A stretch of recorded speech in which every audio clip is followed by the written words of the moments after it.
Et pour éviter que maman nous entende, j'ai suggéré que nous allions discuter dans un endroit isolé. Papa, j'étais chez mon amie Sarah à l'instant, c'est moi qui ai décroché l'appel et quand j'ai dit « Allô », t'as raccroché. Je ne comprends pas en fait, explique-moi. Mais de quel droit tu me poses cette question? Tu es qui toi pour venir me parler de ma relation? Toi, une petite fille.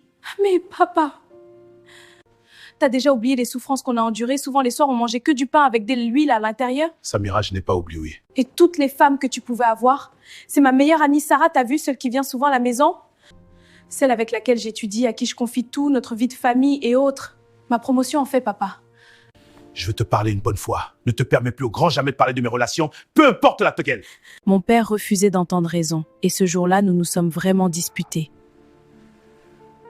Et quand j'ai vu maman, j'ai arrêté de parler. Il était hors de question qu'elle le sache pour l'instant. Chaque jour, j'attendais que maman soit absente pour revenir sur cette histoire. Mais il refusait toujours de comprendre. Mais si maman l'apprenait, elle serait dévastée, la pauvre dame, elle risquait d'en souffrir énormément. Il était ferme et catégorique, il tenait à mon amie Sarah et ne voulait en aucune raison se séparer d'elle. J'ai beaucoup insisté jusqu'au jour où arriva l'ultime dispute. La dispute qui allait à jamais détruire notre vie familiale. C'était la dispute de trop, celle qu'il ne fallait pas. Comment j'aurais aimé que ce jour n'arrive pas, oh mon Dieu! Bon, ça suffit, je ne veux plus continuer dans cette relation. Tu prends tes baguettes, tu dégages de chez moi.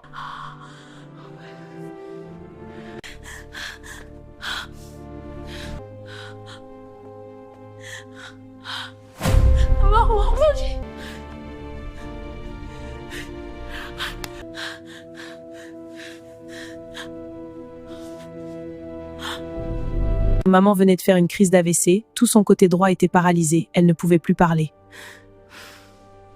Je n'arrivais pas à comprendre. Pourquoi, mon Dieu? Qu'a-t-elle fait pour mériter cela? Et malgré cette situation, mon père n'a pas arrêté de voir Sarah. Il s'en foutait carrément, et c'est bien plus tard que je vais apprendre jusqu'où il voulait conduire leur relation. Souvent, quand je reviens voir maman, c'était sans lui, j'essayais de rester forte. Elle essayait de me parler, mais n'y arrivait pas, c'était pénible pour moi. Je pense qu'elle voulait me demander pourquoi il ne venait pas la voir, mais je ne savais pas quoi lui répondre en vrai. Un jour, pendant qu'on étudiait, j'ai appris d'amis proches de Sarah qu'elle allait se marier. Papa, j'ai appris que Sarah se marie bientôt. Oui, je compte l'épouser. Et alors? Je ne suis pas d'accord avec cette relation et je pense que tu le sais. Ça ne changera rien. Tu ne vas tout de même pas épouser une fille qui a le même âge que ta fille. Je ne serai pas le premier homme à le faire. Tu n'épouseras pas Sarah, papa. Et moi, je dis que si! On verra bien.